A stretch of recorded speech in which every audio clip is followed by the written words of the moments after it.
In August of 2021, just a few weeks ago, we started being inundated with images from Afghanistan that were really traumatic to watch. People desperate for freedom, clinging to airplanes, trying to get out, crowds of people circulating around the airport complex there in Kabul. And so many agencies around the world, people, friends, bonding together to deposit money and support relief efforts and to get people out, including governments and non-government organizations. It's been an amazing effort to try to ensure people's freedom. But yet we see people who are afraid for their future. Not only in Afghanistan, but all around the Middle East, where we know that the war has been waging for 2,000 years and more, where there have been so many crises that have been on the nightly news, like the one in Syria, the war giving the worst refugee crisis in the Middle East in years, or the situation right here in Lebanon where political and economic crises are constantly barraging us day by day, and where last year we had this massive explosion that rocked the city of Beirut and destroyed so many people's homes. The Middle East and Afghanistan are part of the 1040 window, and that 1040 window is the least penetrated place in the world with the gospel. It's in the 1040 window where we see frontline ministries having sent workers that have been persecuted. Faithful believers in Jesus and church members have been persecuted for their faith.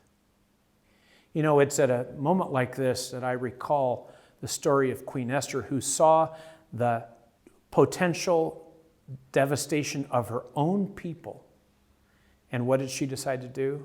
To risk her life, but to fast and pray that God would intervene. She put her life out in danger, approaching the king. She fasted and prayed, and God answered her prayer, and through her sacrifice, delivered her people. Today, friends, we are called to fast and pray. We are called to look to God for this region of the world that experiences so much trouble. The Pen of Inspiration says, we are encouraged to pray for success with the divine assurance that our prayers will be heard and answered. The promise is made on the condition that the united prayers of the church are offered, and in answer to these prayers, there may be expected a power greater than that which comes in answer to private prayer. The power given will be proportionate to the unity of the members and their love for God and for one another.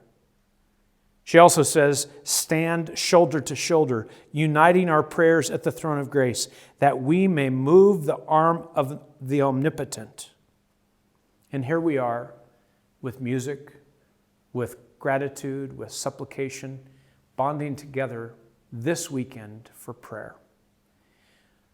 This weekend, 24/7 United Prayer and Music Verse have come together to offer a 24-hour concert and time of prayer for the people of God to come together and to intercede on behalf of those who need freedom of conscience to choose whom they will follow, the people who need to hear the gospel commission.